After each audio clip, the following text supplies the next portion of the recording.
ইনশাআল্লাহ দোয়া হবে। আমরা সবাই দোয়ার জন্য খুবই মনোযোগী হই। আমরা তো আগে জানতে পেরেছি এই গেটের চাপের কারণে মাওলা গেলে ঢুকতে পারতেছে না। আসসালামু আলাইকুম ওয়া রাহমাতুল্লাহ।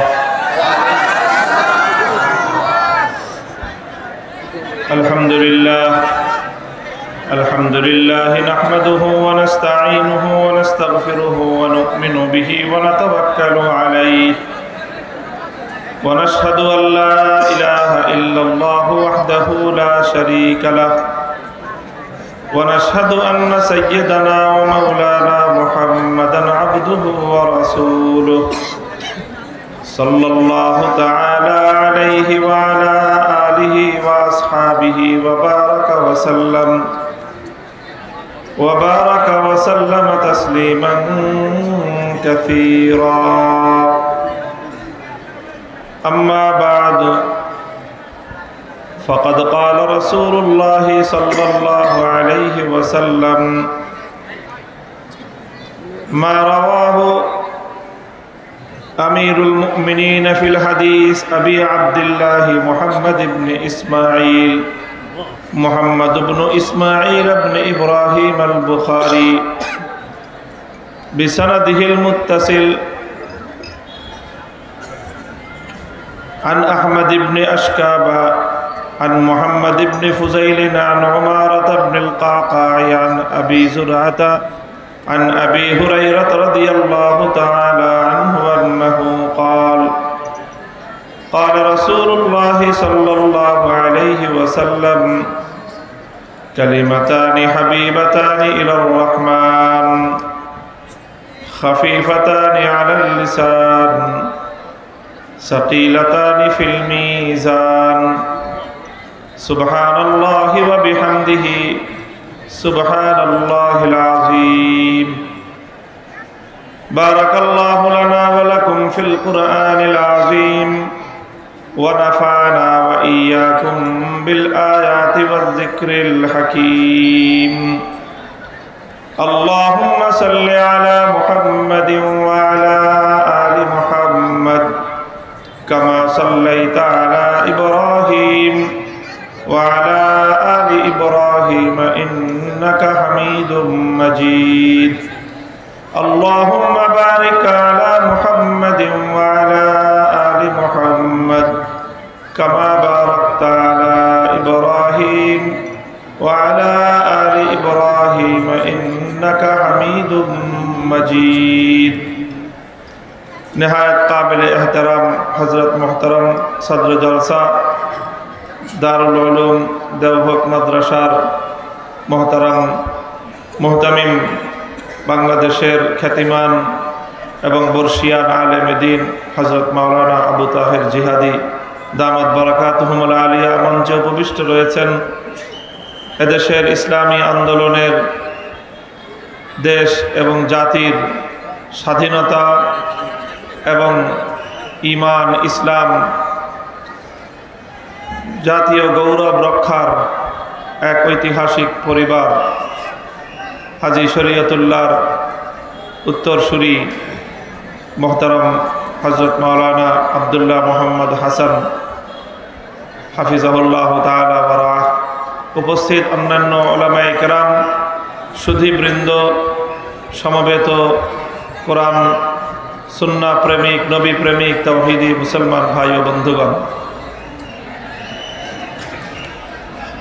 আলহামদুলিল্লাহ আল্লাহ পাকের শুকরগুজারি আদায় করি যে আজকে আমাদের এই মুবারক মাজমায়, যেই মজমার নিসবত আল্লাহর কোরআন এবং নবীর হাদিসের দিকে, যদিও বলা হচ্ছে খতমে কোরআন এবং খতমে বুখারি, আসলে তো বুখারি শরীফের নয়, মূলত নিসবত হলো রাসূল সাল্লাল্লাহু আলাইহি ওয়াসাল্লামের হাদিসের দিকে। কোরআন সুন্নাহর মজলিস, এটা হলো মূল কথা।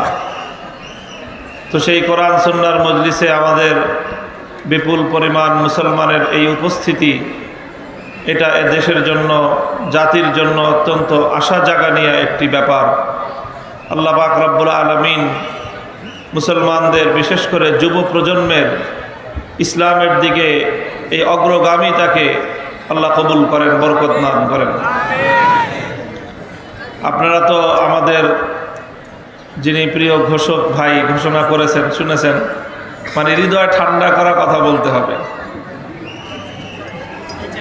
বুঝতে পারছেন না? তো আলহামদুলিল্লাহ, কোরআন এবং সুন্নাহর কথা, প্রত্যেকটা কথাই অন্তরের মধ্যে, হৃদয়ের মধ্যে শীতলতা সৃষ্টি করে। আর এই শীতলতার মধ্যে আর ইমানি জজবা এবং ইমানি প্রেরণার মধ্যে কোনো বৈপরীত্য নাই। মুমিনের হৃদয়ে যখন প্রেরণার বারুদ জ্বলে, তখন তার আত্মায় প্রশান্তির শীতলতা তৈরি হয়। এক আশ্চর্য বিষয় এটা, যে একই সাথে আগুনও জ্বলে আবার শীতলতাও থাকে। মুমিনের হৃদয়ের শীতলতা হলো তার অন্যায় এবং অসত্যের বিরুদ্ধে প্রচণ্ড বিদ্রোহের মধ্যেই মনের মুমিনের হৃদয়ের শীতলতা। এরপরেও যেহেতু বিশেষ একটি মজমা আজকে, এখানে আমাদের ছেলেরা দীর্ঘ 10 বছর 12 বছর দীর্ঘ এক অধ্যবসায় এবং সাধনার পরে তারা প্রচলিত আমাদের যে দরসে নিজামি দেওবন্দি মাদ্রাসার যে শিক্ষা কারিকুলাম, সেই পাঠ্যক্রমের সর্বশেষ যে শিক্ষাবর্ষ, যেটাকে আমরা দাওরে হাদিস বলি, যেটাকে তাকমিল ফিল হাদিস বলা হয়, সেই হাদিসের সর্বোচ্চ শ্রেণীর সারা বছরের পাঠ শেষ করে আজকে আনুষ্ঠানিকভাবে তার পরিসমাপ্তি ঘটবে। সেই উপলক্ষে বুখারী শরীফের খতম এবং বুখারী শরীফের সর্বশেষ যে অধ্যায় এবং সর্বশেষ যে হাদিস, সেই অধ্যায় এবং সেই হাদিসকে সামনে রেখে আমি আপনাদের সম্মুখে কিছু কথা আরজ করব। এবং ঘোষক তিনি আলোচনার মধ্যে, ঘোষণার মধ্যে আরেকটা প্রসঙ্গ উল্লেখ করেছেন। শাইখুল হাদিস আল্লামা আজিজুল হক নওয়ারাল্লাহু মারকাদাহু, যাকে বাংলার বুখারী বলে অনেকে সাব্যস্ত করেছেন, আখ্যায়িত করেছেন, তিনি বাংলাদেশের এই মাটিতে প্রায় 60 বছর পর্যন্ত সহিহ বুখারী শরীফের দর্স দান করেছেন এবং এরকম শত শত হাজার হাজার মজমার মধ্যে, মজলিসের মধ্যে, মাহফিলের মধ্যে, মাদ্রাসাগুলোতে বছরের শেষ লগ্নে এসে সহিহ বুখারীর সর্বশেষ হাদিসের সর্বশেষ অধ্যায়ের পাঠদান করেছেন। আমি আমার ক্ষুদ্র জীবনেও হবে অন্তত শতাধিক খতমে বুখারীর অনুষ্ঠানে হযরত শাইখের সাথে শরীক হওয়ার সৌভাগ্য আমার হয়েছে। শাইখের অনেক কথা এখনও আমার কর্ণকুহরে বাজে। সেই কথাগুলো থেকে কিছু কথা আমি আপনাদের সম্মুখে ইনশাআল্লাহ পেশ করার চেষ্টা করব। আর তার মধ্য দিয়ে বর্তমান সময়ে বিশ্ব প্রেক্ষাপট এবং আমাদের দেশীয় এবং জাতীয় পরিস্থিতিতে আমাদের করণীয় সম্পর্কেও কিছু কথা আমি আপনাদেরকে পরামর্শ হিসাবে বলার চেষ্টা করব। আল্লাহ পাক রব্বুল আলামিন আমাদেরকে কোরআন সুন্নাহর সহি কথাগুলো বলবার, বুঝবার এবং আমল করবার তৌফিক দান করেন। মুহতারাম হাজিরিন, সহিহ বুখারীর আলোচনার আগে ইমামে বুখারী রাহমাতুল্লাহ আলাইহির জীবন থেকে একটা গুরুত্বপূর্ণ বিষয় আমি আপনাদের সম্মুখে উপস্থাপন করতে চাই। ইমামে বুখারী রাহমাতুল্লাহ আলাইহি ইসলামী ইতিহাসের ওই সকল আলেমদের মধ্যে একেবারে শীর্ষ পর্যায়ের একজন আলোচিত আলেম, একজন ইমাম, ইমামুল হাদিস, যিনি ইসলামের সঠিক চিন্তা এবং চেতনাকে আঁকড়ে ধরে থাকার কারণে সময়ের শাসকের সাথে ওনার সম্পর্কের তিক্ততা তৈরি হয়েছিল এবং শেষ পর্যন্ত তিনি শাসকের কাছে মাথা নত করেননি, বরং তিনি ত্যাগ এবং কোরবানির পথ বেছে নিয়েছেন। নিজের জন্মভূমি, মাতৃভূমি ত্যাগ করেছেন। বুখারা থেকে খরতাং নামক জায়গায় গিয়ে তিনি ইন্তেকাল করেছেন। জীবনের শেষ পর্যায়ে যখন ইমাম বুখারী রাহমাতুল্লাহ আলাইহি মুহাদ্দিস হিসেবে, হাদিস বিশারদ হিসেবে পুরা উম্মতে মুসলিমার কাছে সমাদৃত এবং আমিরুল মুমিনিন ফিল হাদিস হিসেবে ওনার সমকালীন সকল শীর্ষ মুহাদ্দিসদের দ্বারা তিনি খেতাবপ্রাপ্ত, সেই সময়েও সময়ের শাসকের সাথে শেষ পর্যন্ত সম্পর্ক ভালো রাখতে পারেন নাই, শেষ পর্যন্ত সম্পর্ক ভালো রাখতে পারেননি। এটা ইমাম বুখারী রহমতুল্লাহ আলাইহির দোষ আর ত্রুটি ছিল না, এটা ওনার ব্যর্থতা ছিল না, বরং সেটা সময়ের শাসকের ব্যর্থতা ছিল। যুগে যুগে এমন ইসলামী শাসকদের নজির খুঁজে পাওয়া যায় যারা নিজেদের কার্যক্রমকে ওলামায়ে কেরামের পরামর্শ মোতাবেক পরিচালনা করেছেন। সেই সমস্ত মুসলিম শাসকদের নাম মুসলিম উম্মার ইতিহাসে সোনার অক্ষরে লেখা। আবার একই সময়ে ওই সমস্ত শাসকদের নামও ইতিহাসের মধ্যে কালো তালিকাভুক্ত হয়ে আছে যারা সময়ের আলেম সমাজের সঙ্গে সদাচরণ করতে পারেনি। হয়তো তাদের কাছে ক্ষমতার দণ্ড ছিল, তাদের কাছে প্রভাব আর প্রতিপত্তি ছিল, সময়ের ওলামায়ে কেরামের কাছে সেই ক্ষমতা ছিল না, যার কারণে যখন দ্বন্দ্ব আর সংঘাত তৈরি হয়েছে তখন বাহ্যিকভাবে দেখা গেছে যে আলেমরা নিগৃহীত হয়েছেন। ইমামে আজম আবু হানিফা রহমতুল্লাহ আলাইহি শাসকের সাথে মতপার্থক্যের সূত্রে কারাবরণ করেছেন, বিষ প্রয়োগ করে তাকে হত্যা করা হয়েছে। ইমামে মালিক রহমতুল্লাহ আলাইহি শাসকের সাথে মতপার্থক্যের কারণে নিগৃহীত হয়েছেন। ইমাম আহমদ ইবনে হাম্বল রহমতুল্লাহ আলাইহি সময়ের মুসলিম শাসকের সাথে মতপার্থক্যের কারণে কারা নির্যাতিত হয়েছেন। প্রতিদিন তাকে বেত্রাঘাত করা হয়েছে, প্রতিটি বেত্রাঘাতের কারণে ওনার শরীর থেকে রক্ত ঝরেছে। ইমামে সুফিয়ান সৌরি রহমতুল্লাহ আলাইহি সময়ের শাসকের সাথে মতপার্থক্যের কারণে দেশান্তরিত হয়েছেন।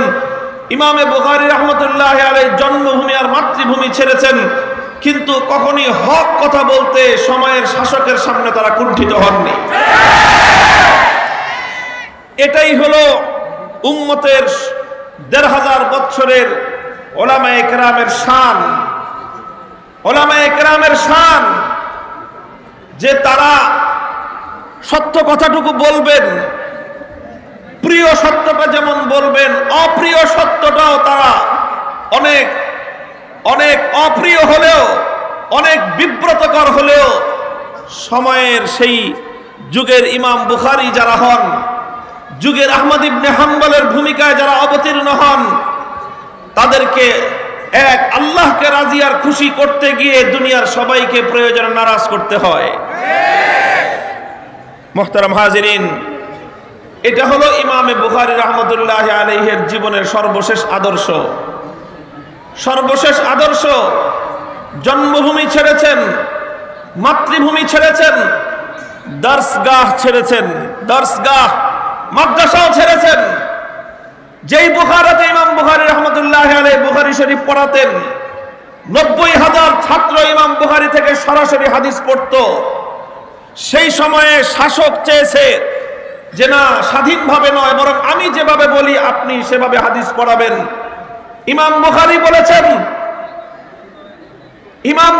বলেছেন আল্লাহর নবীর হাদিসের শিক্ষা আমি দেব, আমি শিক্ষক, আমার কাছ থেকে হাদিসের মর্যাদা রক্ষা করে যারা হাদিস গ্রহণ করবে আমি কেবলমাত্র তাদেরকেই হাদিস শিক্ষা দেব।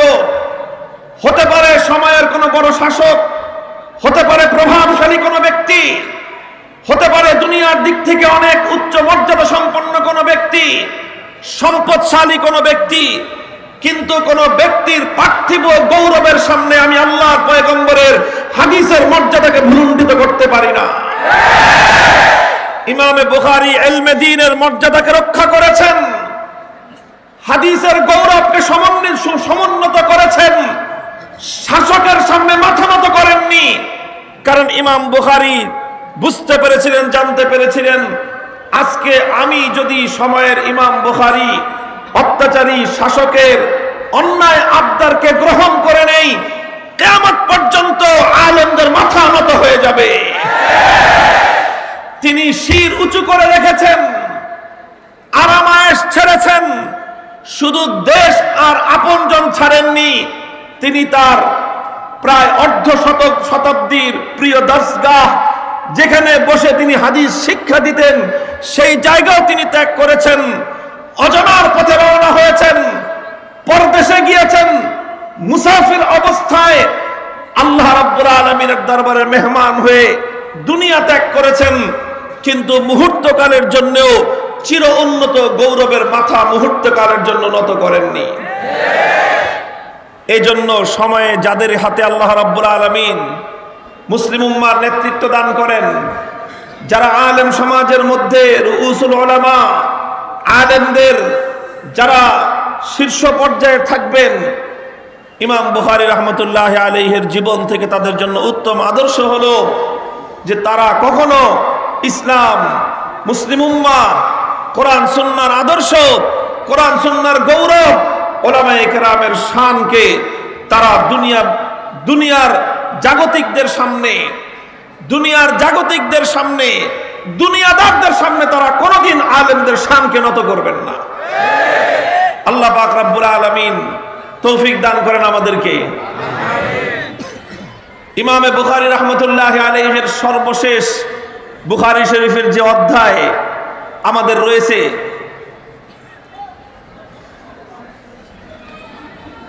বাবু কওলিল্লাহি তাআলা ওয়া নাদাউল মাওয়াজিনাল কিসতা লিয়াউমিল কিয়ামাহ ওয়া আন্না আ'মালা বানি আদম ওয়া কওলুহুম ইউজান। এটা হলো সর্বশেষ অধ্যায়।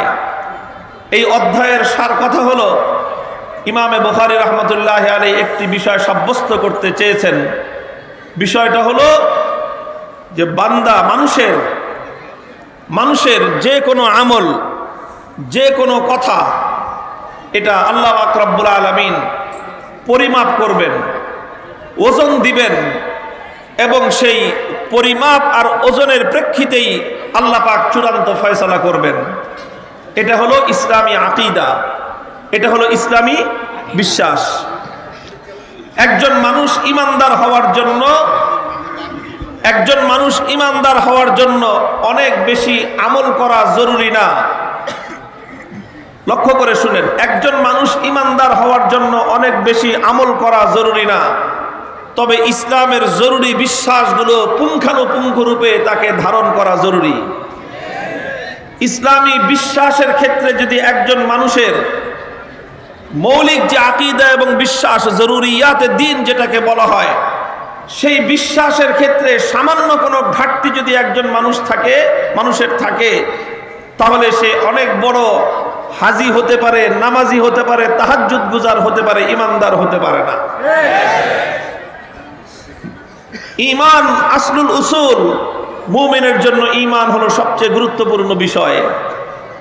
তো যেই সকল বিষয়গুলোর উপর ঈমানদারদেরকে বিশ্বাস স্থাপন করতে হয় ঈমানদার হওয়ার জন্য, তার মধ্যে একটা বিশ্বাস হলো এই যে আমাল বানি আদম ওয়া কওলুহুম ইউজান, মানুষের আমল সেটা ভালো হোক খারাপ হোক, মানুষের মুখের কথা ভালো হোক অথবা খারাপ হোক, ইউজানু, এটাকে আল্লাহ রাব্বুল আলামিন ওজন দিবেন, এটাকে আল্লাহ রাব্বুল আলামিন পরিমাপ করবেন।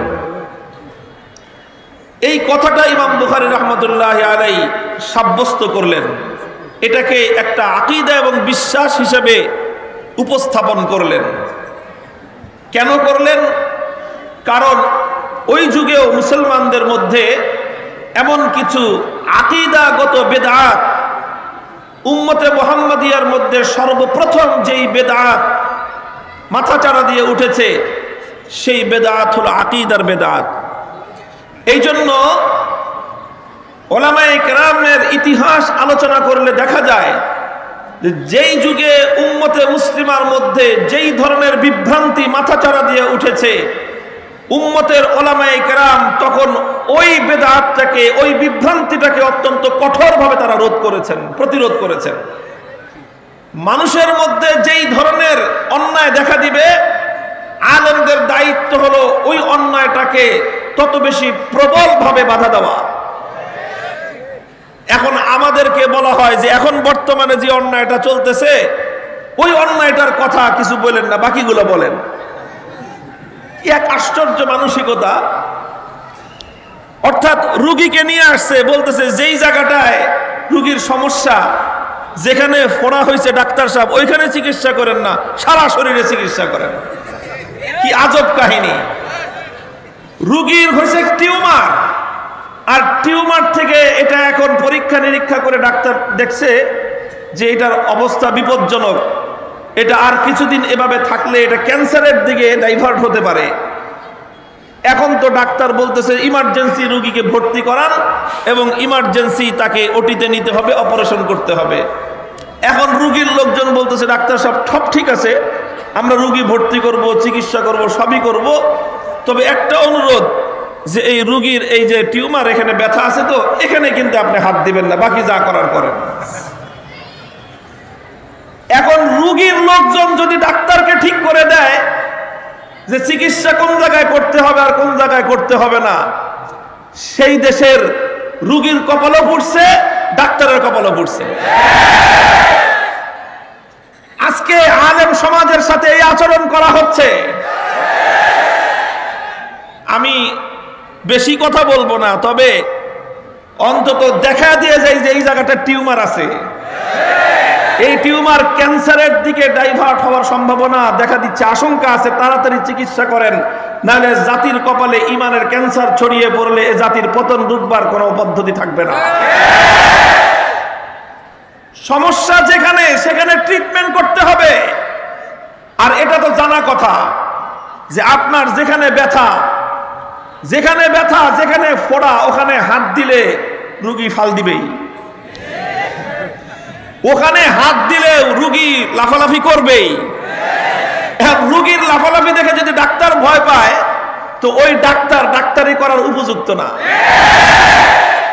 রুগী ফালাফালি করতে পারে, লাফালাফি করতে পারে, ডাক্তারের কাজ হলো যেভাবেই হোক ওরে বুঝাও, শোনাও, চকলেট খাওয়াও, এটা খাও, এটা খাও।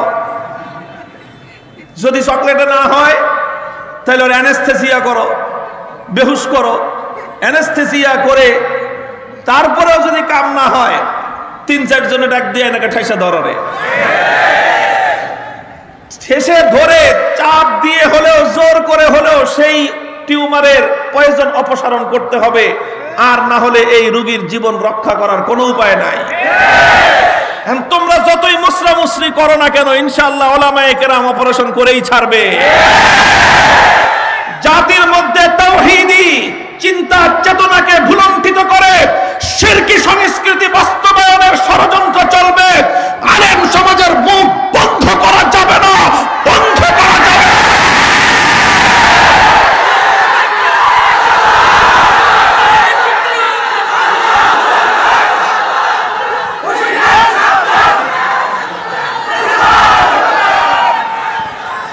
আলহামদুলিল্লাহ, আলেমরা যদি তাদের দায়িত্বে অটল থাকেন, লক্ষ্য করেন, উলামায়ে কেরাম যদি তাদের দায়িত্ব পালনে অবিচল থাকেন, অটল থাকেন, আর রোগীর কল্যাণকামিতার বিবেচনায় যদি জোরপূর্বক হলেও তাকে অপারেশন করেন, আজকে না হলেও কালকে রোগী আইসা বলবে যে ডাক্তার সাহেব আপনি ভালোই করছেন। আমি নিজে টের পাচ্ছি, এখন আমার অনেক হুজুর আপনি যদি কথাটা ভালো করে না ধরতেন তাহলে আজকে এই সমাজে এই জিনিসটা প্রতিষ্ঠিত হতো না। তিমসার আওসানের অনেক কাহিনী এই জাতিকে বোঝানোর চেষ্টা করা হয়েছে। উলামায়ে কেরামের দৃঢ়তা, অটলতা, মজবুতির কারণে আলহামদুলিল্লাহ বাংলাদেশের ঘরে ঘরের মানুষ এই মাসআলা বুঝে ছাড়ছে। আলহামদুলিল্লাহ, এটাই ছিল আমাদের লক্ষ্য উদ্দেশ্য। মজবুতির সাথে ইমানের দায়িত্ব পালন করতে হবে। এটাই ইমাম বুখারী রাহমাতুল্লাহি আলাইহির সর্বশেষ বুখারী শরীফের অধ্যায়ের প্রধান শিক্ষা, প্রধান সবক। আরো অনেক বিষয় ছিল। ইমাম বুখারী রাহমাতুল্লাহি আলাইহি যেই অধ্যায়ের আলোচনার মাধ্যমে ওনার কিতাবটাকে সমাপ্ত করলেন, অধ্যায়টা হলো ওই জমানার সবচেয়ে বড় ফিতনা, সেটা হলো ফিতনায়ে ইনকারে ওজন। ফিতনায়ে ইনকারে ওজন কিছু মানুষ আবিষ্কার হয়েছিল। তারা বলতে আরম্ভ করেছিল যে ওজন, আরে ভাই আমল মানুষ দুনিয়াতে করলো, মানুষ মুখ দিয়ে কথা বলল, কথা মুখ দিয়ে বের হলো, কথা বাতাস, বাতাস বাতাসের সাথে মিশে গেল, এটাকে আবার আল্লাহ পাক ওজন করবেন কিভাবে? কিছু মানুষ অস্বীকার করত। অথচ ওজন মানুষের আমল এবং মানুষের কথা কিয়ামতের দিন পরিমাপ করা হবে, ওজন দেওয়া হবে। আল ওয়াজনু হাক্কুন, এটা এমন একটা ইসলামী আকীদা যে এই আকীদার ব্যাপারে 100 মধ্যে কেউ যদি 1 ভাগও নয় বরং 0.1%, 99.99 ভাগ বিশ্বাস করলো, 0.1% অবিশ্বাস করলো, দুনিয়ায় হাজি গাজি হতে পারে, ইমানদার হতে পারে না। হযরতে ইমাম আযম আবু হানিফা রাহমাতুল্লাহি আলাইহির বক্তব্য আছে, ঈমানি কা ঈমানি জিবরিল, ঈমানি কা ঈমানি জিবরিল। জিবরিল আমিনের বিশ্বাস যেরকম অটল এবং অটুট, ইমানদার হতে হলে আমার বিশ্বাসও জিবরিল আমিনের বিশ্বাসের মতো অটল আর অটুট হতে হবে। বিশ্বাসের মধ্যে সামান্য কোনো ত্রুটি, বিশ্বাসের মধ্যে সামান্য কোনো দুর্বলতা, আকীদার ক্ষেত্রে ন্যূনতম কোনো ধরনের ছাড় ইসলামের মধ্যে দেওয়ার সুযোগ নাই। আমল করবেন, কিছু ভুল ত্রুটি আল্লাহ মাফ করে দিবে, আমলের ভুল ত্রুটি আল্লাহ মাফ করে দিবে। তাহাজ্জুদ প্রত্যেক দিন পড়তে না পারলে আল্লাহ জিজ্ঞাসা করবে না যে তাহাজ্জুদ মিস করছো কেন। কিন্তু আকীদার ক্ষেত্রে যদি তোমার কোনো ত্রুটি থাকে, যেটাকে আল্লাহ পাক হারাম করে দিয়েছেন অকাট্যভাবে, তুমি আল্লাহর কৃত অকাট্য কোরআনের কোন হারামকে যদি হালাল সাব্যস্ত করতে চাও, বেঈমান। ইসলামে যে সকল জিনিস অকাট্যভাবে হারাম করা হয়েছে, সেটাকে কেউ হালাল মনে করলে, সেটাকে হালাল সাব্যস্ত করার চেষ্টা করলে, এটা কুফুর। যেটা ইসলামে হালাল করে দেওয়া হয়েছে, বৈধ করে দেওয়া হয়েছে, অকাট্যভাবে যেটার বৈধতা এবং হালাল হওয়াটা প্রমাণিত, সেটাকে যদি কেউ অবৈধ সাব্যস্ত করতে চায়, এটাও কুফরি। যে ব্যক্তি এই কাজ করবে সে কাফের। কাজী কে কয় রাকাত তাহাজ্জুদের নামাজ পড়লেন, এই ফাংশনে ওই পেশাল পারবেন না। আবু জাহাল হজ আপনার চেয়ে কম করে নাই। আবু জাহাল হজ আপনার চেয়ে প্রতি বছর হজ করত, মরার বছরও হজ করছে। আবু জাহাল নাই, মরছে রমজান মাসে, এর আগের জিলহজ মাসে হজ করছে। কিন্তু ইমানদার না বেঈমান? নামাজ আর সেজদা ইবলিস আপনার চেয়ে কম দেয় নাই। আপনার 14 পুরুষ ওই পরিমাণ সেজদা দিয়ে সারেন নাই, এক ইবলিস যেই পরিমাণ সেজদা আল্লাহর দরবারে করেছে। ইমানদার না বেঈমান? মানুষ বেঈমান হয় আমলের কারণে নয়, মানুষ বেঈমান হয় বিশ্বাসের কারণে। মুহতারাম হাজিরিন, বাবু কওলিল্লাহি তাআলা ওয়া নাদাউল মাওয়াজিনাল কিসত লিয়াউমিল কিয়ামাতি ওয়া আন্না আমালা বানি আদম ওয়া কাওলুহুম ইউজান। ইমাম বুখারী রাহমাতুল্লাহি আলাইহি সময়ের একটা বড় ধরনের ফিতনা আবির্ভূত হয়েছিল, মানুষের মধ্যে একটা কুফরি বিশ্বাস ছড়িয়ে পড়বার উপক্রম হয়েছিল। আর সেই কুফরি বিশ্বাসটা হলো ইনকারে ওজন। কিছু মানুষ আবির্ভাব হয়েছিল, কিছু মানুষের আত্মপ্রকাশ ঘটেছিল। তারা অস্বীকার করতেছিল, তারা বলতেছিল মানুষের আমল ওজন দেওয়া সম্ভব নয়, মানুষের কথা পরিমাপ করা সম্ভব নয়, যেটা সম্ভব নয়, যেটা আমাদের বুঝে আসে না, সেটা আমরা মানতে পারি না। এই কথা বলে ইসলামের একটা অকাট্য আকীদা আল ওয়াজনু হাক্কুন, এই আকীদা এবং এই বিশ্বাসকে অস্বীকার করার প্রবণতা দেখা দিয়েছিল। এই জন্যই ইমাম বুখারী রাহমাতুল্লাহি আলাইহি তার জগৎ বিখ্যাত ইসলামী ইতিহাসের শ্রেষ্ঠতম হাদিস গ্রন্থ সহিহুল বুখারীর সর্বশেষ অধ্যায়ের মাধ্যমে কিয়ামত পর্যন্ত আনেওয়ালা মুসলিম জাতির সামনে এ কথা অত্যন্ত দ্ব্যর্থহীন এবং মজবুতভাবে প্রমাণ করে সারলেন যে জান্নাত এটা যেমন হক, জাহান্নাম এটা যেমন হক, আল্লাহ পাক জান্নাত সৃষ্টি করে রেখেছেন এটা যেমন বিশ্বাস করতে হবে, আল্লাহ পাক জাহান্নাম তৈরি করে রেখেছেন, এটা যেমন বিশ্বাস করতে হবে। মৃত্যুর পরে মানুষকে আবার আল্লাহ পুনর্জীবিত করবেন, এটা যেমন বিশ্বাস করতে হবে। আল্লাহ পাক তার কোরআন নাজিল করেছেন, এটা যেমন বিশ্বাস করতে হবে। আল্লাহ পাক সমস্ত রাসূলদেরকে নবুয়ত আর রিসালাত দিয়ে প্রেরণ করেছেন, এটা যেমন বিশ্বাস করতে হবে। ঠিক তদ্রূপ এটাও বিশ্বাস করতে হবে যে বান্দার আমল এবং বান্দার কথা আমার আল্লাহ ওজন দিবেন। অস্বীকার করার কোনো উপায় নাই। এই যে ওজন দিবেন আল্লাহ পাক রব্বুল ইজ্জত, এটাকে ইমাম বুখারী রাহমাতুল্লাহি আলাইহি প্রমাণ করেছেন। কিসের মাধ্যমে প্রমাণ করেছেন? যুক্তির মাধ্যমে প্রমাণ করেছেন? না, যুক্তির মাধ্যমে প্রমাণ করেননি। তাহলে কিসের মাধ্যমে? বৈজ্ঞানিক বিশ্লেষণের মাধ্যমে প্রমাণ করেছেন? না, বৈজ্ঞানিক বিশ্লেষণের মাধ্যমেও প্রমাণ করেননি, বরং ইসলামের একটি অকাট্য বিশ্বাসকে ইমাম বুখারী রাহমাতুল্লাহি আলাইহি প্রমাণ করেছেন দুটো জিনিসের মাধ্যমে। এক নম্বর হলো কিতাবুল্লাহ, দুই নম্বর হলো সুন্নত রাসূলিল্লাহ। দুটি জিনিসের মাধ্যমে প্রমাণ করেছেন। কোরআন এবং হাদিসের মাধ্যমে আল ওয়াজনু হাক্কুন, মানুষের আমল এবং কথা ওজন হবে, এই কথা ইমাম বুখারী প্রমাণ করেছেন। যুক্তির অবতারণা করেননি। কারণ ইসলামের কোনো বিশ্বাস, ইসলামের কোনো আমল এটা যুক্তির উপর নির্ভরশীল নয়। কিসের উপর নির্ভরশীল নয়? যুক্তির উপর নির্ভরশীল নয়। লক্ষ্য করে বুঝবেন, ইসলামের কোনো কথাই যুক্তির উপর নির্ভরশীল নয়।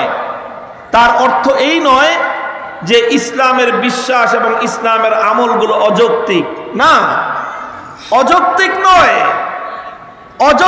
নয়। আলহামদুলিল্লাহ, ইসলামের প্রত্যেকটা কথা, প্রত্যেকটা কাজ যুক্তিসম্মত। প্রত্যেকটা কথা, প্রত্যেকটা আমল, প্রত্যেকটা বিশ্বাস, প্রত্যেকটা আদর্শ যুক্তিসম্মত। ইসলামের মধ্যে অযৌক্তিক কোনো কথা নাই, সব যুক্তিসম্মত। তবে যুক্তির উপর নির্ভরশীল নয়। যুক্তি নির্ভর আর যুক্তিসম্মতর পার্থক্যটা কি? যুক্তিসম্মত আর যুক্তি নির্ভরতার পার্থক্য হলো এই যে ইসলামের যেই বিধান, ইসলামের যেই দর্শন, সেটার মধ্যে যুক্তিসম্মত, সেটার মধ্যে যৌক্তিকতা আছে, সেটা অযৌক্তিক নয়। তবে সেটা নির্দিষ্ট কোনো যুক্তির উপর নির্ভরশীল নয়। যুক্তির উপর নির্ভরশীল হলে সমস্যাটা কি? যুক্তির উপর নির্ভরশীল হলে সমস্যা হলো যে যুক্তি এমন একটা জিনিস, শাইখুল হাদিস রাহমাতুল্লাহি আলাইহি তিনি বলতেন যুক্তি হলো, কখনো তিনি বলতেন যুক্তি হলো দোমুখা সাপের মতো। যুক্তি কিসের মতো? এদিকেও মুখ আছে, এদিকেও মুখ আছে, কাজেই যুক্তি দুই দিকেই চলে। আপনি একদিক দিয়ে যুক্তি দিবেন, আমি আরেক দিক দিয়ে যুক্তি দিব। কাজেই ইসলামকে যদি যুক্তির উপর নির্ভরশীল করে দেই, তাহলে অনেক সময় দেখা যাবে যে যুক্তির এক মুখ থেকে আরেক মুখ পল্টি দিতে পারে। তখন দেখা যাবে যারা যুক্তির উপর নির্ভর করে ইসলাম মানবার চেষ্টা করে, যুক্তি বদলে গেলে তাদের ইসলাম বদলে যাবে। আর যারা সত্যিকার ঈমানদার, তারা কোনোদিন যুক্তির উপর নির্ভর করে ইসলাম মানে না। তারা ইসলাম মানে কোরআন আর সুন্নাহর উপর নির্ভর করে। কোরআন হাদিসও কোনোদিন পরিবর্তন হবে না, ইসলামও তাদের পরিবর্তন হবে না। যাদের ইসলাম যুক্তির উপর নির্ভরশীল, যুক্তি বদলে গেলে তাদের আকীদা, তাদের বিশ্বাস এবং তাদের ফিলোসফি, তাদের জীবনের দর্শন বদলে যায়। শাইখুল হাদিস রাহমাতুল্লাহি আলাইহি এই জায়গায় বড় চমৎকার কিছু কথা দৃষ্টান্তের মাধ্যমে তিনি তুলে ধরতেন। তিনি শাইখুল হাদিস আল্লামা আজিজুল হক নওয়ারাল্লাহু মারকাদাহু, আল্লামা রুমি রহমতুল্লাহি আলাইহি, জালালউদ্দিন রুমি রহমতুল্লাহি আলাইহি দার্শনিক কবির একটা উপমা দৃষ্টান্ত হিসেবে এখানে উপস্থাপন করতেন। তিনি বলতেন, পায়ে ইস্তেদলালিয়া চৌবি বুয়াদ, পায়ে ইস্তেদলালিয়া চৌবি বুয়াদ, পায়ে চৌবি সখত বেতম কি বুয়াদ। তিনি বলতেন যে দেখো, যুক্তি আসলে শুনতে ভালো লাগে, এটা খুব চটকদার হয়। যুক্তির মধ্যে চমক থাকে, কিন্তু কোরআন হাদিসের মধ্যে যুক্তির মতো, তর্কের মতো এতটা চমক নাও থাকতে পারে। কিন্তু মনে রেখো, আল্লাহর কোরআন এবং নবীর হাদিসের সামনে যুক্তির চাকচিক্য আর যুক্তির এই চমক, এটার দৃষ্টান্ত হলো যেরকম আসল পায়ের সামনে নকল কাঠের পায়ের যেই অবস্থা, কোরআন হাদিসের সামনে যুক্তির হলো সেই অবস্থা। মনে করেন একজন মানুষের আসল পাও নাই, পা কেটে ফেলছে। পা কেটে ফেললে তো এখন আলহামদুলিল্লাহ আর্টিফিশিয়াল পা আবিষ্কার হয়েছে, মানুষ এটা ব্যবহার করে। আর্টিফিশিয়াল নকল পাও, নকল পা বিভিন্ন কোয়ালিটির হয়। আগেকার যুগে শুধু কাঠ দিয়ে তৈরি হতো, আর এখন তো অনেক উন্নত প্রযুক্তি আসছে, তো বিভিন্ন ম্যাটেরিয়াল দিয়ে এমন সুন্দর করে আর্টিফিশিয়াল পা বানানো হয়, তো ওই পা ওটা দেখতে কিন্তু খুব সুন্দর হয়, অনেক ফিনিশিং ভালো থাকে, গ্লেজ ভালো থাকে। আর আসল পাও এটা দেখতে এত সুন্দর হয় না। আর পাওটা যদি হয় কৃষকের, পাও যদি কার হয়, কৃষকের পাও তো দেখতে খুব খারাপ থাকে। আমি ওই সিরাজগঞ্জ ছিলাম আমার কর্মজীবনের শুরুতে 5 বছর। তো ওই এলাকার একটা পরিভাষা ছিল, ওই এলাকার মানুষ 2 প্রকার। কিছু মানুষ আছে কৃষক, আর কিছু মানুষ আছে তাঁতি, যারা ওই তাঁত বুনায়। ওই জন্য ওই উত্তরবঙ্গের সিরাজগঞ্জের এলাকায় লুঙ্গি টুঙ্গি শাড়ি সব ওই এলাকা থেকে আসে।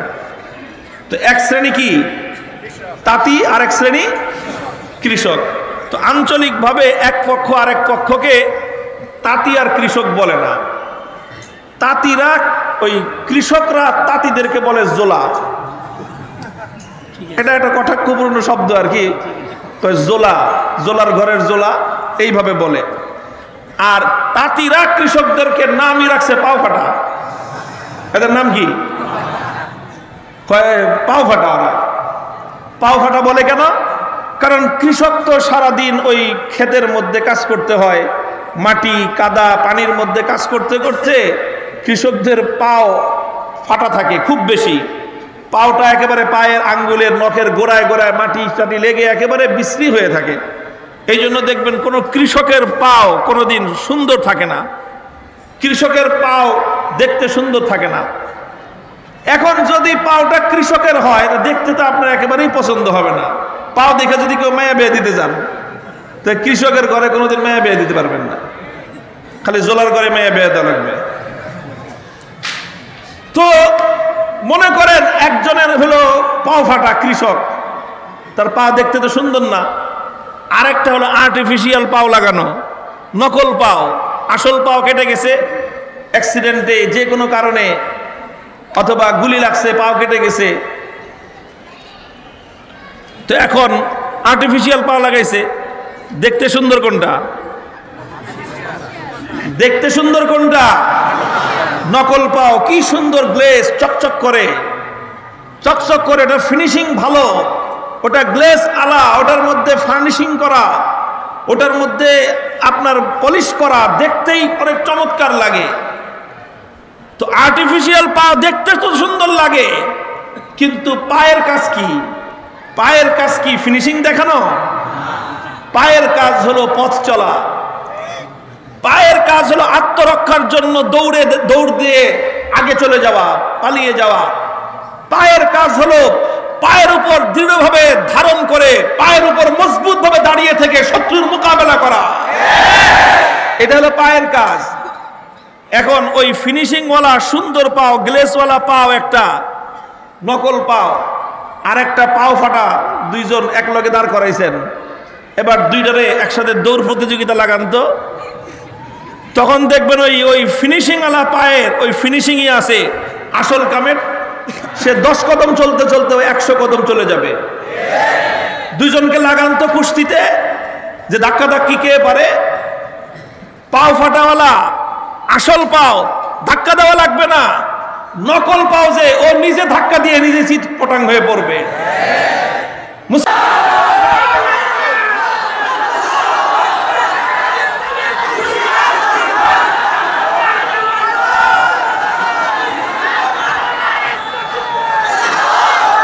মুহতারাম হাজিরিন, কাজেই ইমামুত তাসাউফ, ইমামুত তরিকত শেখ জালালউদ্দিন রুমি রহমতুল্লাহ আলাইহি দৃষ্টান্তের মাধ্যমে কত সুন্দর করে কত শত বছর আগে বিষয়টা মুসলমানদের কাছে স্পষ্ট করে দিয়ে গেছেন যে ওই সমস্ত পাশ্চাত্যের চাকচিক্য দেখে ওদের পিছনে তোমরা পড়ে যেও না।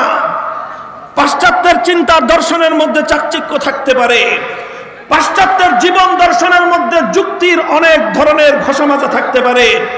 ও মুসলমান, খবরদার! আল্লাহ এবং আল্লাহর রাসূলের আদর্শ এটা হলো আসল পাও। এই আসল পা কেটে ফেলে খবরদার আহাম্মকের মতো কাঠের পা লাগাইতে যাস না।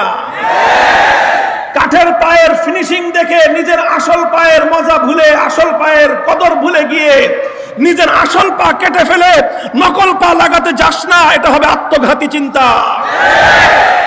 এ কথাই চিৎকার করে বলতেছি তোমাদেরকে, যদি মুসলমান হয়ে থাকো, আল্লাহ রাব্বুল আলামিন আসমান এবং জমিনের মধ্যবর্তী সর্বশ্রেষ্ঠ সম্পদ তোমার ঘরে দিয়ে রেখেছেন। তোমার ঘরে কোরআন আছে, তোমার ঘরে নবীর সুন্নাহ আছে। আব্রাহাম লিঙ্কনের দরকার তোমার নাই। তোমার কাছে কোরআন আছে, তোমার কাছে সুন্নাহ আছে, তোমার কাছে পাশ্চাত্যের আমেরিকার ক্যাপিটালিজমের দরকার নাই। তোমার কাছে কোরআন আছে, তোমার কাছে সুন্নাহ আছে। পাশ্চাত্যের ইহুদি খ্রিস্টানদের কাছ থেকে সুদ ভিত্তিক অর্থনীতি আবিষ্কার করার, তোমার সেই আমদানি করার কোনো দরকার নাই। কোরআন আছে, সুন্নাহ আছে। সুতরাং ইউরোপ আর আমেরিকার কাছ থেকে তোমার জীবন ব্যবস্থা ধার করবার দরকার নাই। তুমি যদি সেটা করতে যাও, নিজের ঘরের স্বর্ণ রূপাকে অবহেলা করে আরেকজনের বাড়ি থেকে খয়রাত করার নামান্তর হবে। যদি কারো কপাল পুড়ে থাকে, তুমি খয়রাত করতে পারো। যারা কোরআন সুন্নাহকে বিশ্বাস করে আঁকড়ে ধরে, তারা পাশ্চাত্যের কাছ থেকে জীবন দর্শন খয়রাত করতে যাবে না। মুহতারাম হাজিরিন, কথা বেশি লম্বাও করা যাবে না, অনেক কথা সংক্ষেপে বলে যাই। কাজেই মুসলমান নির্ভর করবে কিসের উপর? কোরআন হাদিসের উপর। কিসের উপর? যে কোনো বিষয় কোরআন হাদিসের উপর নির্ভরশীল হবে মুসলমান। ইমাম আহমদ ইবনে হাম্বলকে যখন সময়ের শাসক অত্যাচার করেছিল, কারাগারে বন্দী করে প্রতিদিন 10 জন করে শক্তিশালী জল্লাদ নিয়োগ দেওয়া হয়েছিল ইমাম আহমদ ইবনে হাম্বলের জন্য। কাজ কি? যে শরীরের সমস্ত শক্তি নিয়ে আহমদ ইবনে হাম্বলকে তোমরা বেত্রাঘাত করবা। একজন জল্লাদ বেত্রাঘাত করতে করতে এক সময় ক্লান্ত হয়ে যেত। একজন ক্লান্ত হলে আরেকজন শুরু করত, দ্বিতীয় জন ক্লান্ত হলে তৃতীয় জন শুরু করত। বলতো, তোমার নিজের বক্তব্য প্রত্যাহার করো, তুমি বলো আল্লাহর কোরআন কদিম নয়, চিরন্তন নয়। আল্লাহর কোরআন এটা হলো একটা অস্থায়ী জিনিস। ইমাম আহমদ ইবনে হাম্বল একটা কথাই বলতেন, ইতুনি বিকিতাবিল্লাহি ওয়া সুন্নতি রাসূলি আত্তাবিকুম। হে অত্যাচারীরা, জুলুম করে, অত্যাচার করে, বেত্রাঘাত করে, রক্ত ঝরিয়ে আহমদ ইবনে হাম্বলের মুখের কথা পরিবর্তন করতে পারবে না। আল্লাহর কোরআনের দলিল আনো, নবীর হাদিসের দলিল আনো। আত্তাবিকুম, আঘাত করা লাগবে না, বলাও লাগবে না, অনুরোধ করা লাগবে না। আহমদ ইবনে হাম্বল তোমাদের কথা অকুণ্ঠ চিত্তে মেনে নিবে।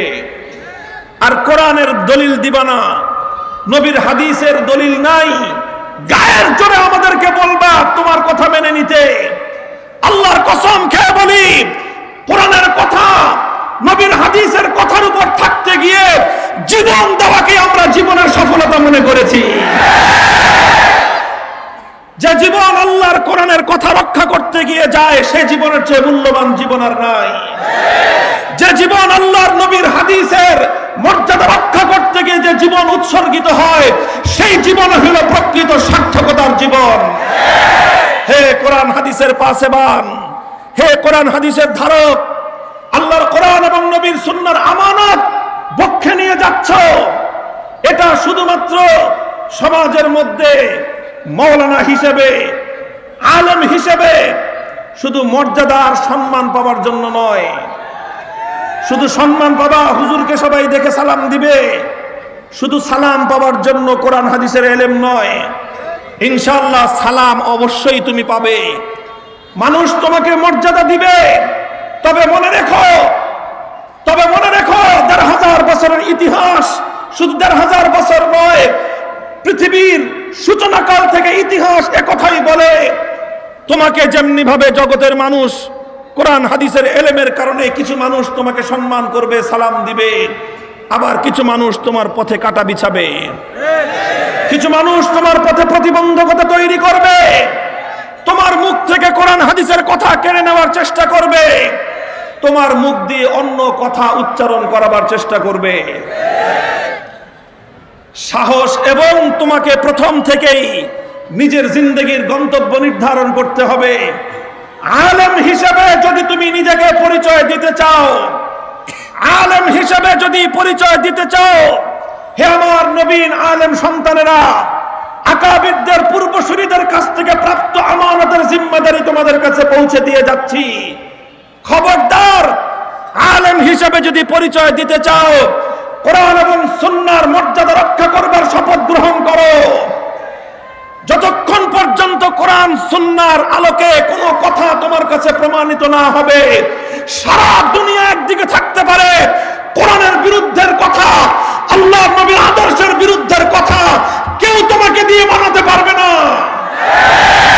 তোমার জীবনের প্রদীপ নিভে যাবে, কিন্তু বাতিলের সামনে মাথা নত করবে না।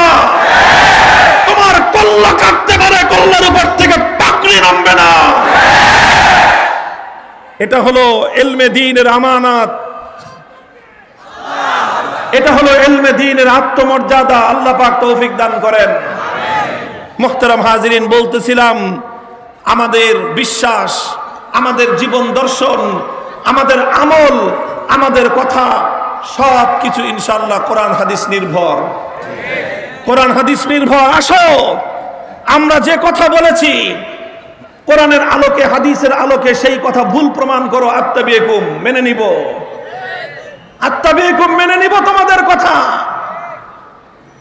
কিন্তু তোমরা আমাদের সেই পথে আসবে না। তোমরা গিয়ে ওই ফাঁকা মাঠে বুলিয়া ওড়াইবা, বলবা যে তিমসাল আর আওসাল ভিন্ন জিনিস।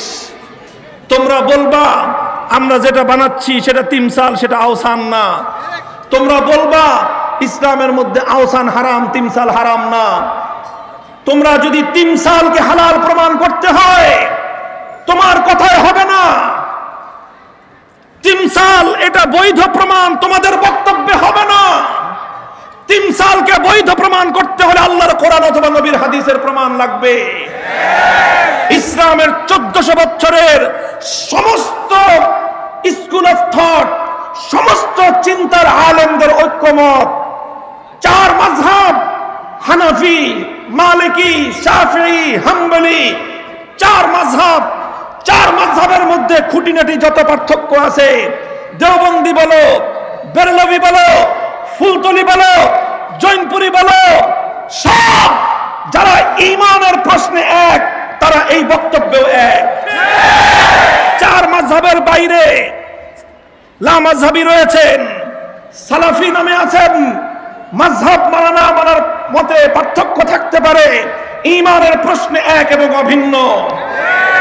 1400 বছরের মধ্যে একজন গ্রহণযোগ্য ইসলামিক স্কলারের বক্তব্য আনো, যিনি একথা বলেছেন যে ইসলামের মধ্যে তিমসাল বৈধ।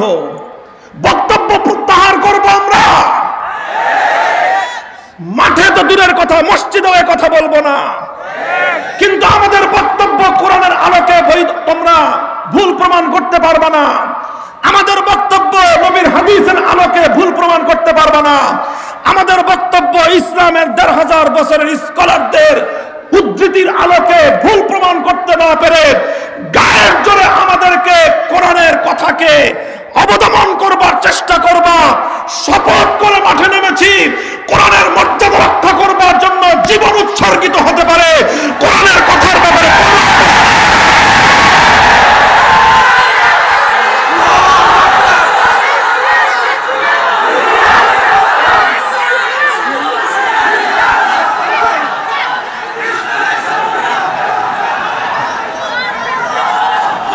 পাক বুঝবার তৌফিক দান করেন। আমি মূল মেসেজ ফথুল বারীর মধ্যে এই মত পার্থক্য করবেন। ফথুল বারীর মধ্যে শারহে বুখারী ইবনে হাজার আসকালানী, উমদাতুল কারির মধ্যে শারহে বুখারী আল্লামা বদরুদ্দিন আইনি সকলেই সহিহ বুখারী শরীফের সর্বশেষ অধ্যায় সম্পর্কে লিখতে গিয়ে তারা এই সকল বক্তব্যগুলোর মূল পয়েন্টগুলো লিখেছেন যে ইমাম বুখারী সময়ের ওই ফিতনার মোকাবেলা করেছেন যেখানে মুনকিরিনে ওয়াজন যারা তারা গায়ের জোরে ইসলামের একটা আকীদাকে মাটির নিচে দাফন করে দেওয়ার চেষ্টা করেছিল। ইসলামের বিশ্বাস, ইসলামের আমল, ইসলামের আকীদা, এটাকে যুগে যুগে অনেক মুসলিম শাসকরা শুধুমাত্র গায়ের জোরে এগুলোকে মিটিয়ে ফেলবার চেষ্টা করেছে। বাদশাহ আকবর মুসলমানের ঘরেই জন্ম, মুসলমান হিসেবেই বড়, তারপর দ্বীন-এ ইলাহির ভূত তার মাথায় চাপলো। দ্বীন-এ ইলাহি বাস্তবায়নের মাধ্যমে ইসলামের মূল চিন্তা এবং আকীদাকে ধ্বংস করার পায়তারা করলো। 50 বছরের the great Akbar the great 50 বছরের দোর্দণ্ড প্রতাপশালী শাসক চেষ্টা করেছিল শাসন ক্ষমতার আধিপত্য দিয়ে, শাসন ক্ষমতার শক্তিমত্তা দিয়ে, শাসন ক্ষমতার পেশি শক্তি দিয়ে ইসলামের 1000 বছরের প্রজ্বলিত এই প্রদীপকে নিভিয়ে দিয়ে নতুন আরেকটা মতবাদ দ্বীন-এ ইলাহি নামে মুসলমানদের মধ্যে প্রচার করবে, প্রতিষ্ঠিত করবে। আকবর চেষ্টা করেছিল, গোটা রাষ্ট্রযন্ত্র নিয়ে চেষ্টা করেছিল, আর দলে ভিড়িয়েছিল কিছু দরবারি মোল্লা, আবুল ফজল ফয়জি মার্কা কিছু দরবারি আলেম নামধারী, কিছু আলেম নামের কলঙ্ক বাদশাহ আকবরের সহযোগিতা করেছিল সেই দ্বীন-এ ইলাহি প্রবর্তন এবং বাস্তবায়নের ক্ষেত্রে। একজন শেখ আহমদ সিরহিন্দি মুজাদ্দিদ আল-ফেসানি সংখ্যায় খুব বেশি ছিলেন না, সংখ্যায় ছিলেন একজন, শক্তিমত্তার দিক থেকে অনেক বড় কিছু ছিলেন না, সাধারণ একজন আলেম ছিলেন। রাষ্ট্রীয় কোনো প্রভাব তার হাতে ছিল না, ক্ষমতার কোনো জৌলুস তার হাতে ছিল না, প্রতিপত্তি আর সম্পদের বিশাল কোনো অট্টালিকা তার হাতে ছিল না। কিন্তু শেখ আহমদ সিরহিন্দির হাতে ছিল কোরআন এবং সুন্নাহ। তিনি ইসলামের মূল চেতনা ধরেছিলেন। বাদশাহ আকবরের তুফান, বাদশাহ আকবর দ্বীন-এ ইলাহি নামক কুফরি মতবাদের তুফান ছুটিয়ে দিয়েছিল গোটা দেশে। ইতিহাস বলে একজন মুজাদ্দিদ আল-ফেসানি রহমতুল্লাহি আলাইহি মাটি কামড়ে পড়েছিলেন, মাটি কামড় দিয়ে ইসলামের শেকড় ধরে পড়েছিলেন। তুফান ছুটেছে, ঝড় এসেছে, কালবৈশাখী এসেছে, জলোচ্ছ্বাস এসেছে, টর্নেডো এসেছে, সাইক্লোন এসেছে, কিন্তু মুজাদ্দিদ আল-ফেসানি ইসলামের শেকড় কামড়ে পড়েছিলেন। সব সাইক্লোন মুছে গেছে, টর্নেডো থেমে গেছে, কাল বৈশাখী মুছে গেছে, সমস্ত মেঘের ঘনঘটা দূর হয়ে গেছে। মুজাদ্দিদ আল-ফেসানি ইতিহাসের মহা বিজয়ী নায়ক হিসেবে আবির্ভূত হয়েছে। ইনশাআল্লাহ বর্তমান সময়ে তোমাদের সামনে মুজাদ্দিদ আল-ফেসানি আসবেন না, কিন্তু মনে রেখো লা তাযালু তাইফাতুম মিন উম্মতি মানসুরিনা আলাল হক। সর্বযুগে কিছু আলেম থাকবে, সর্বযুগে কিছু আলেম থাকবে যারা এভাবেই হকের মূল কথাটাকে শেকড় কামড়ে পড়ে থাকবে। সারা দুনিয়া তাদের বিরুদ্ধে গেলেও তারা ওই হক থেকে একচুল পরিমাণ বিচ্যুত হবে না। লড়াই হবে, লড়াই, হক আর বাতিলের লড়াই। লড়াইয়ের পরিণাম কি হবে? লড়াইয়ের পরিণাম আল্লাহর নবী ভবিষ্যৎবাণী করে গেছেন, লা তাযালু তাইফাতুম মিন উম্মতি মানসুরিন আলাল হক লা ইয়াদুররুহুম মান খাযালাহুম। যারা তাদেরকে হকের পথ থেকে সরিয়ে দেওয়ার চেষ্টা করবে, দুনিয়ার সমস্ত শক্তি নিয়ে চেষ্টা করলেও সেই শক্তি ব্যর্থ হবে। হকের পতাকা পতাকাবাহী ঝান্ডাবাহীরা মাথা উঁচু করে দিন শেষে দাঁড়িয়ে থাকবে।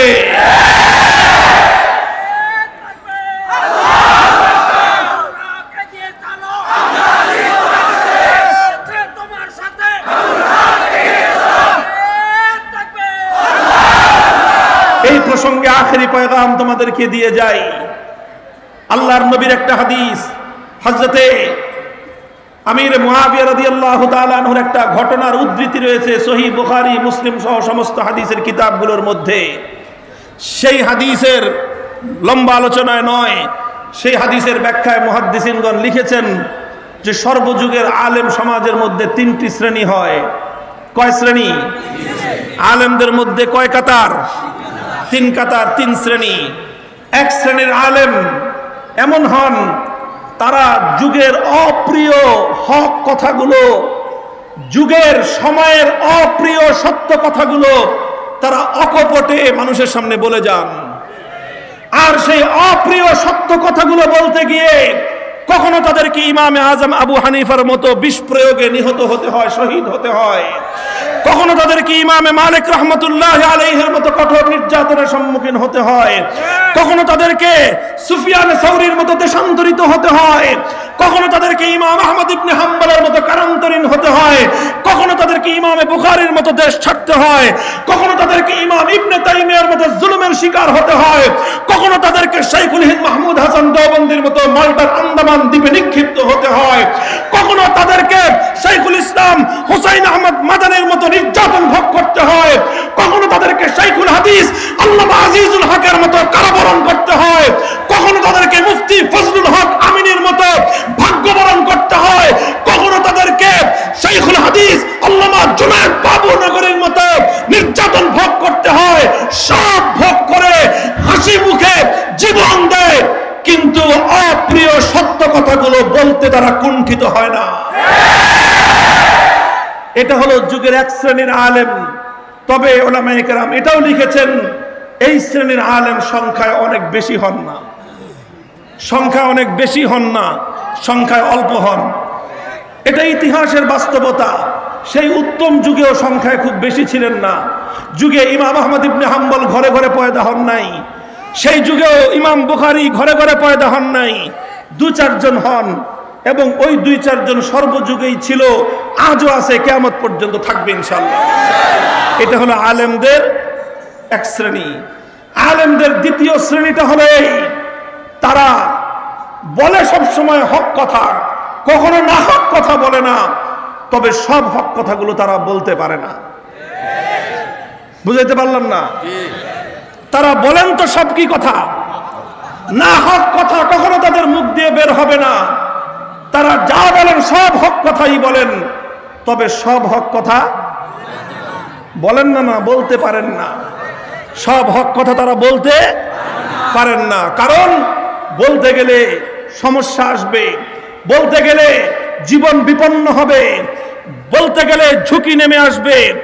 নানা কারণে আল্লাহ পাক রব্বুল আলামিন অবকাশ রেখেছেন, ইল্লা মান উকরিহা ওয়া কলবুহু মুতমাইন্নুম বিল ঈমান, যে একান্ত বাধ্য যখন হয়ে যাবে, জীবনের উপর যখন তোমার হুমকি আসবে, তখন ইচ্ছা করলে কিছু হক কথা স্কিপ করে যেতে পারো, হাইড করে যেতে পারো, কিছু কথা হক কথা অনুচ্চারিত রাখতে পারো।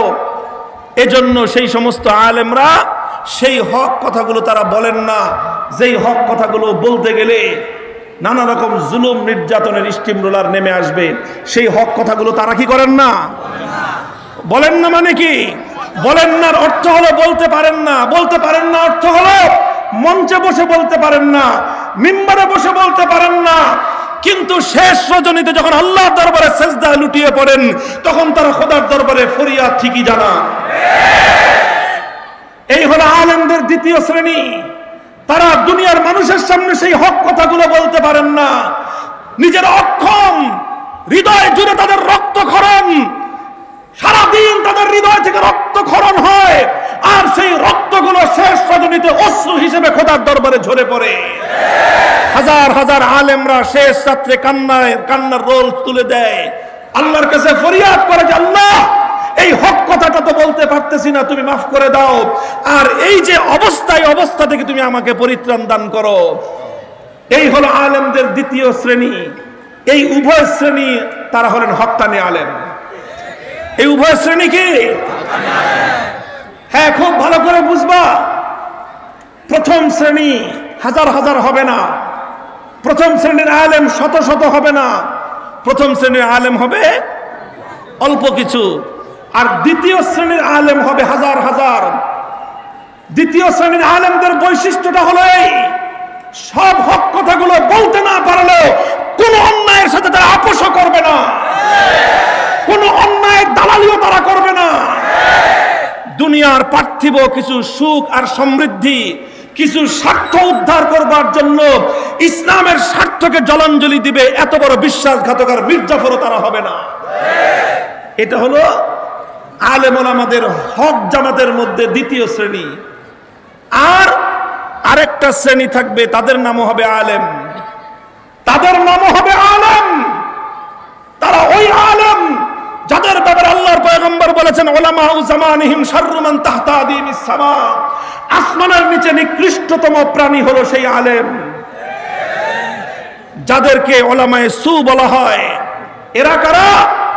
এরা শুধু হক কথা থেকে নীরব থাকে তাই নয়, বরং তারা যুগে যুগে সমস্ত অন্যায় কথার পৃষ্ঠপোষকতা করে। তারা অন্যায়কারীদেরকে ভিতরে ভিতরে গিয়ে ফুসলায়, কয় যে ওই হুজুরে ধরেন না কেন, ওই হুজুর এত বড় বড় কথা বলে তারে ধরেন না কেন। তারা অন্যায়কারীদেরকে গিয়ে বলে, এই যে কোরআনে কারিমের সূরা সাবার মধ্যে এই যে তিমসালের কথা আছে, যা বলেন, যারা উষ্টা খেয়ে পশ্চিম দিকে পড়ে না, ওরা সূরা সাবার নাম জানলো কোত্থেকে? সূরা সাবার মধ্যে যে সুলাইমান আলাইহিস সালাতু ওয়াস সালামের ইয়ামালুনা লাহু মা ইয়াশাউ মিন মাহারিব ওয়া তামাসিল, এই কথা যে সূরা সাবায় আছে, এগুলো জানলো কোত্থেকে? এই সূরার দল কি কোরআন শরীফ তেলাওয়াত করে? যারা কোরআনে পাকের দ্বারা শিরক সাব্যস্ত করতে চায়, তারা কোনদিন কোরআনের পাকের মহব্বত করে না। তাহলে ওরা ইয়ামালুনা লাহু মা ইয়াশাউ মিন মাহারিব ওয়া তামাসিল, এটা জানলো কোত্থেকে? ওদেরকে এই তামাসিলের উদ্ধৃতি সরবরাহ করবার মতো আলেম নামক এক শ্রেণীর কুলাঙ্গার আছে।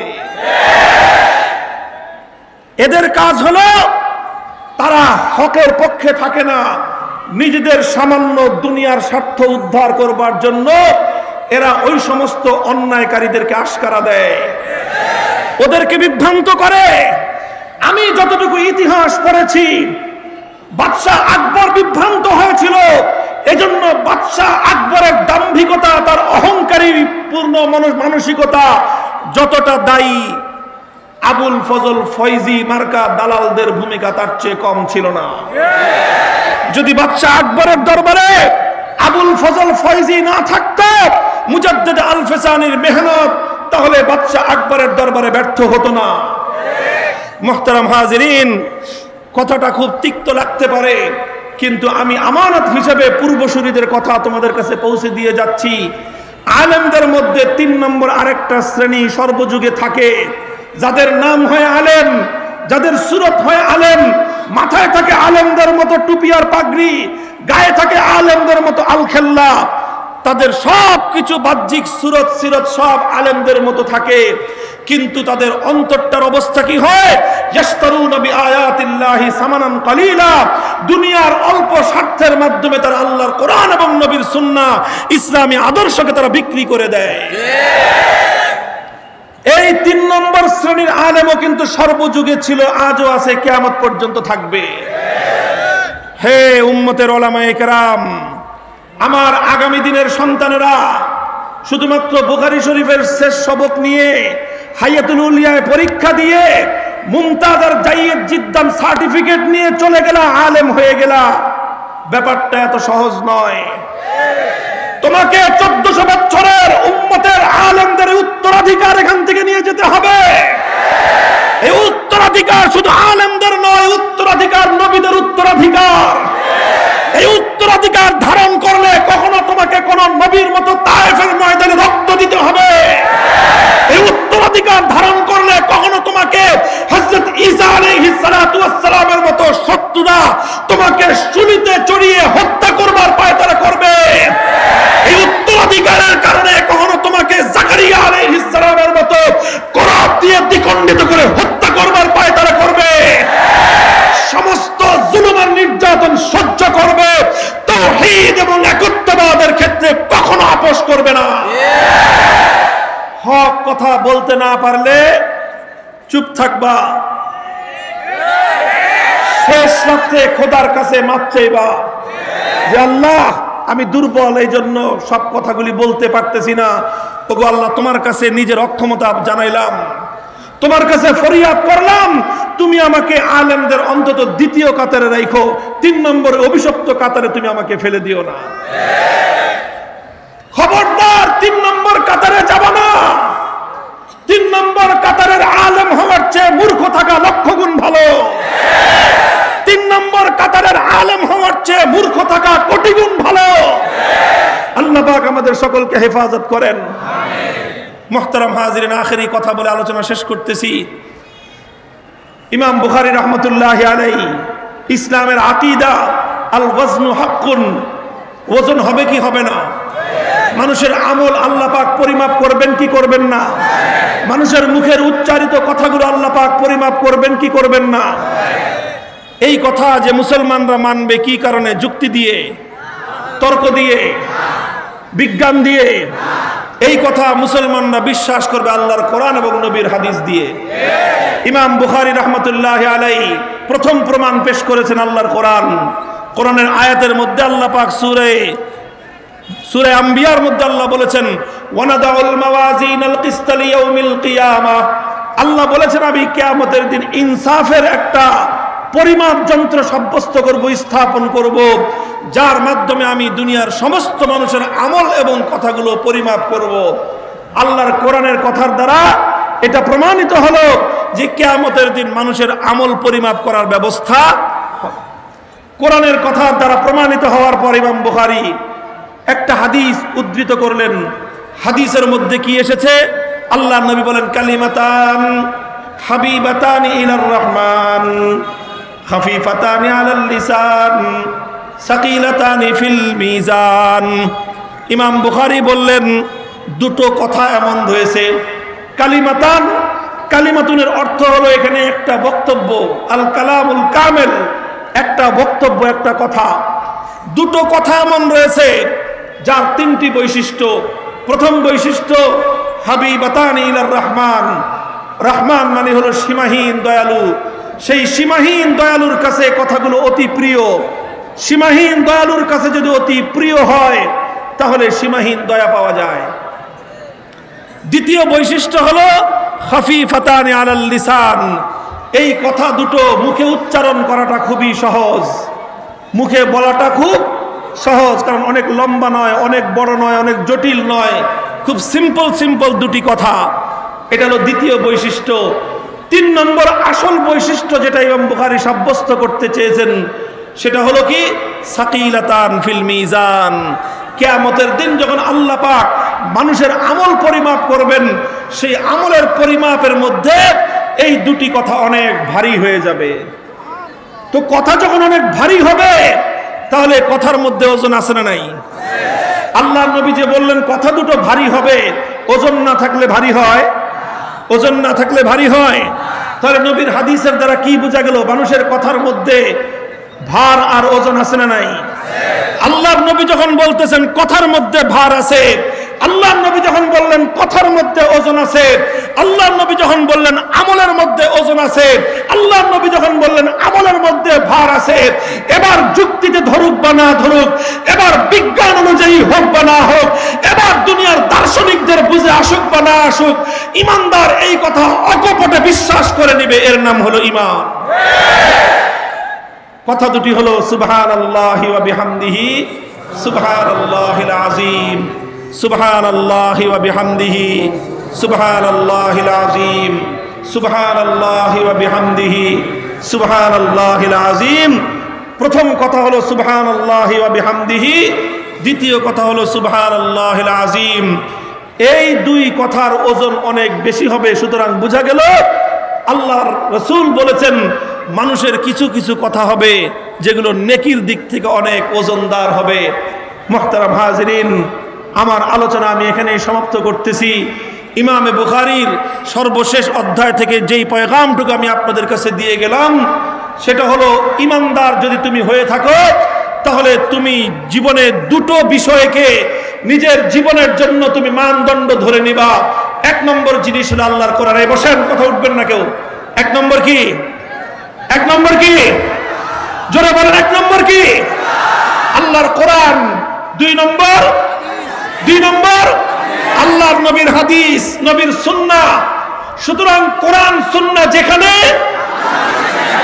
জোরে বলেন, কোরআন সুন্নাহ যেখানে আমরা আছি, কোরআন হাদিসের কথা যেখানে, কোরআন হাদিসের দর্শন যেখানে, কোরআন সুন্নাহর সামাজিকতা যেখানে, কোরআন সুন্নাহর অর্থনীতি যেখানে, কোরআন সুন্নাহর রাজনীতি যেখানে, যেই রাজনীতি কোরআন সুন্নায় নাই সেই রাজনীতিতে, যেই রাজনীতিতে কোরআন সুন্নাহ নাই সেই রাজনীতিতে মুসলমান থাকতে পারে না। এটা হলো বুখারী শরীফের কথা। আল্লাহ পাক রব্বুল আলামিন আমল করার তৌফিক দান করেন। কিয়ামতের দিন আমাদের আমলগুলোকে আল্লাহ পাক রব্বুল আলামিন পরিমাপের মধ্যে, মিজান যন্ত্রের মধ্যে আল্লাহ ওজনদার বানিয়ে দেন। ওয়া আখিরু দাওয়ানা আলহামদুলিল্লাহি রাব্বিল আলামিন।